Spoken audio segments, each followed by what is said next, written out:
बैठक ली है और दिशा निर्देश दिए हैं, किस तरह से क्या रहेगा? देखिए, जो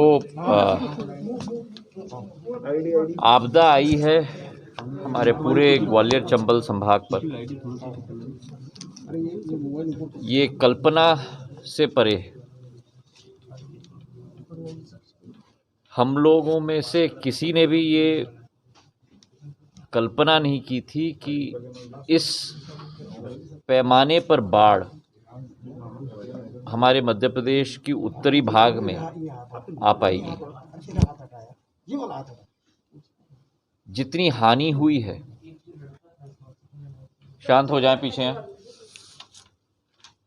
जितनी हानि हुई है स्वतः लोगों की, जितना हम कहें वो कम है। लोगों की जानें गई हैं, माल हानि हुई है, घर की हानि हुई है, फसल की हानि हुई है, पशु की हानि हुई है।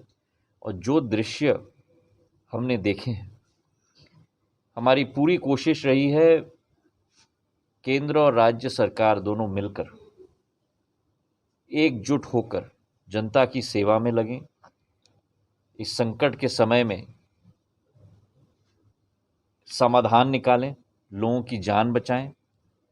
और जिस तरीके से प्रशासन ने, सरकार ने, शिवराज सिंह जी के नेतृत्व में हम सब लोगों ने संयुक्त रूप से कार्य करने की कोशिश की है और हज़ारों लोगों की जान आर्मी के द्वारा, बीएसएफ के द्वारा, स्टेट डिज़ास्टर रिलीफ फोर्स के द्वारा, केंद्र डिज़ास्टर रिलीफ फोर्स के द्वारा, वायु सेना के द्वारा बचाई गई है।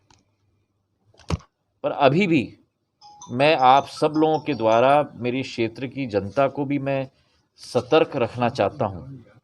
अभी भी संकट का समय समाप्त नहीं हुआ है। जो सूचना मैंने देखी है, जो बांधों की स्थिति है, जहां पानी ऊपरी स्तर तक आ चुका है, मौसम का आकलन भी हम लोग कर रहे हैं और अभी भी हमें सतर्क रहने की ज़रूरत है। मैंने प्रशासन के साथ बैठकर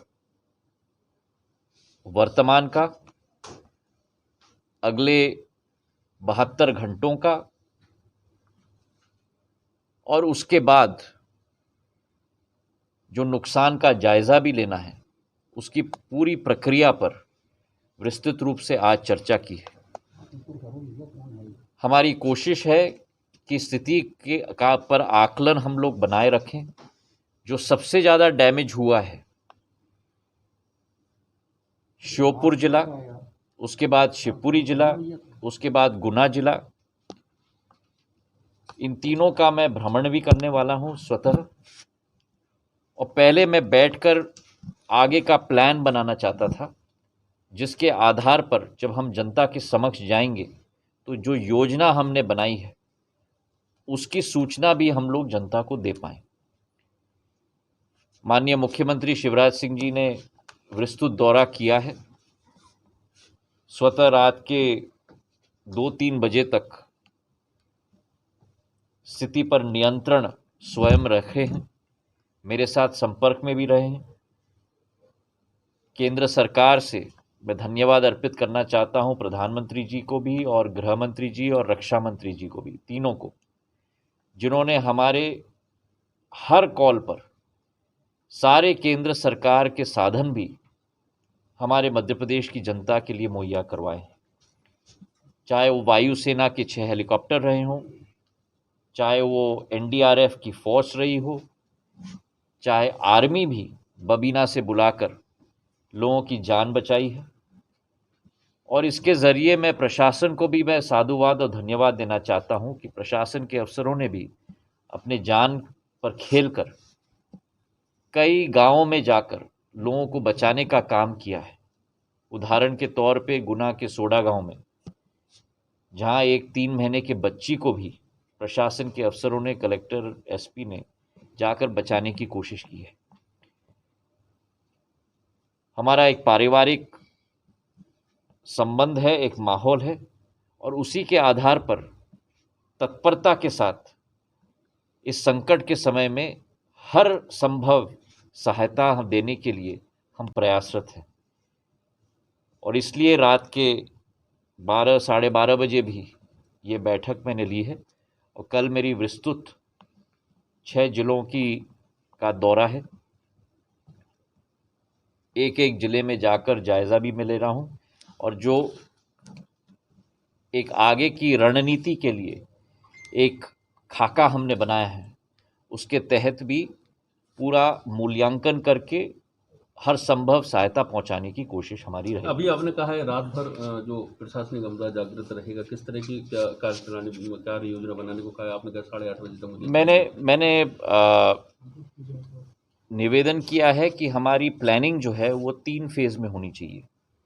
पहली फेज़ वर्तमान के लिए, जहां हर नदी और हर बांध की पानी का स्तर हमें मॉनिटर करना होगा और पानी के स्तर को मॉनिटर करते हुए जो हमारा मौसम विभाग है उनका जो अनुमान है अगले 48 घंटे 72 घंटे के लिए कहाँ ज़्यादा से ज़्यादा वर्षा होगी उसकी मैपिंग वर्तमान के बांध की स्थितियों के साथ हमें करना होगा, वर्तमान के नदियों की स्थिति के साथ हमें करना होगा और उसके आधार पर सबसे ज़्यादा प्राथमिकता वहाँ देनी होगी जहाँ बांध या नदी भी उच्च स्तर तक पहुँच चुकी हो और अनुमान भी है अगले 48 या 72 घंटे में वहाँ ज़्यादा वर्षा होने वाली है।